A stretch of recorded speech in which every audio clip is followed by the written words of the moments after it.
ঈদ উপলক্ষে আমরা সবাই কিন্তু ঘরে ঘরে ডেজার্ট কিংবা মিষ্টি জাতীয় অনেক ধরনের খাবার তৈরি করে থাকি। আবার মিষ্টি জাতীয় খাবার খেতে খেতে কিন্তু অনেকেরই ঝাল কিছু খেতে ইচ্ছা করে। সেরকমই আপনাদের সাথে আজকে ঝাল জাতীয় একটি খাবার আপনাদের সাথে শেয়ার করব। Welcome to my channel taste to bake by মিম।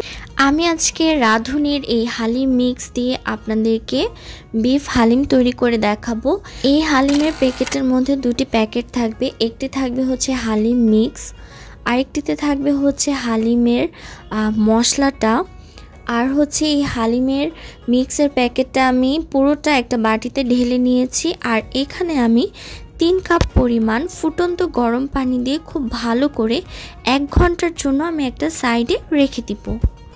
এর মধ্যে আমি গরুর মাংসটা রান্না করে ফেলবো হালিমের জন্য। আমি একটি হাঁড়িতে 1/2 কাপ পরিমাণ তেল দিয়ে এখানে 1/2 কাপ পরিমাণ পেঁয়াজ কুচি দিয়ে দিয়েছি। পেঁয়াজটা হালকা একটু নরম হয়ে আসলে এখানে আমি আদা রসুন বাটা দিয়ে দিচ্ছি। এখন আদা রসুন বাটার সাথে এই পেঁয়াজটা খুব ভালো করে আমি ভেজে নিব, যাতে করে আদা রসুনের কাঁচা স্মেলটা দূর হয়ে যায়।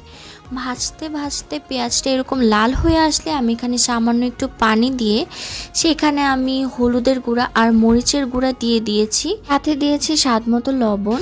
আর যে হালিমের প্যাকেটের মধ্যে যে হালিমের মশলাটা ছিল সেখান থেকে আমি 1 টেবিল চামচের মতো আলাদা সরিয়ে রেখে পুরো প্যাকেটের মশলাটা আমি এখানে দিয়ে ভালো করে কষিয়ে নিব। যখন এরকম তেল ভেসে আসবে তখন হচ্ছে আমি এখানে গরুর মাংসটা দিয়ে দিয়েছি। এখন গরুর মাংসটা খুব ভালো করে কষিয়ে নিব। আর কষাতে কষাতে এখান থেকে পানি তেল ছেড়ে আসবে। তারপরে হচ্ছে আমি এখানে ফুটন্ত গরম পানি মাংসটা সিদ্ধ হওয়ার জন্য দিয়ে দিব। এতে করে মাংসটা খুব ভালো করে সিদ্ধ হয়ে যাবে। আপনারা কাঁচা পানিটা দিবেন না, নর্মাল পানি দিলে এখানে মাংসটা তাড়াতাড়ি সিদ্ধ হবে না, শক্ত হয়ে যাবে। যখন মাংসটা সুন্দর মতো ভুনা হয়ে আসবে, মাংস সিদ্ধ হয়ে যাবে, তখন যে আমি হালিমের মিক্সটা করে রেখেছিলাম সেটা আমি এখানে দিয়ে দিচ্ছি। এখন খুব ভালো করে নেড়ে আমি হচ্ছে এখানে প্রায় 5 কাপ পরিমাণ ফুটন্ত গরম পানি এখানে আমি দিয়ে খুব ভালো করে হালিমটা ঘন হয়ে আসা পর্যন্ত আমি অপেক্ষা করব। যেহেতু মাংসটা অলরেডি সিদ্ধ করা, যখন ঘন হয়ে আসবে লাস্ট মুহূর্তে আমি এখানে সেই হালিমের বাকি মশলাটা আমি এখানে দিয়ে দিব। এতে করে এটার স্বাদ অনেকাংশে বেড়ে যায়। আপনারা অবশ্যই এটা অল্প একটু রেখে দিবেন, যেটা আপনারা পরে ব্যবহার করতে পারেন। এখন হচ্ছে আমি এখানে পেঁয়াজ বেরেস্তা দিয়ে দিব।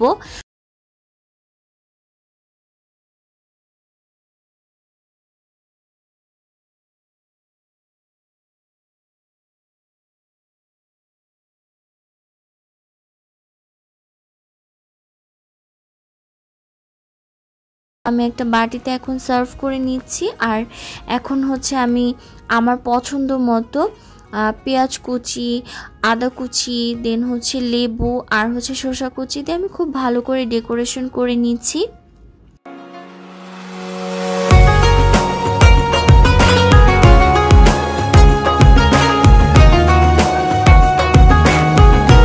ব্যাস তৈরি হয়ে গেল আমার ঝটপট গরুর মাংসের হালিম। এই হালিমটা খেতে আলহামদুলিল্লাহ খুবই মজা হয়েছিল। আসছি ঈদে আপনারা কিন্তু ডেজার্টের পাশাপাশি ঝাল ঝাল হালিম তৈরি করে ফেলতে পারেন। আমার ভিডিওটি ভালো লাগলে লাইক দিতে ভুলবেন না। Thanks for watching.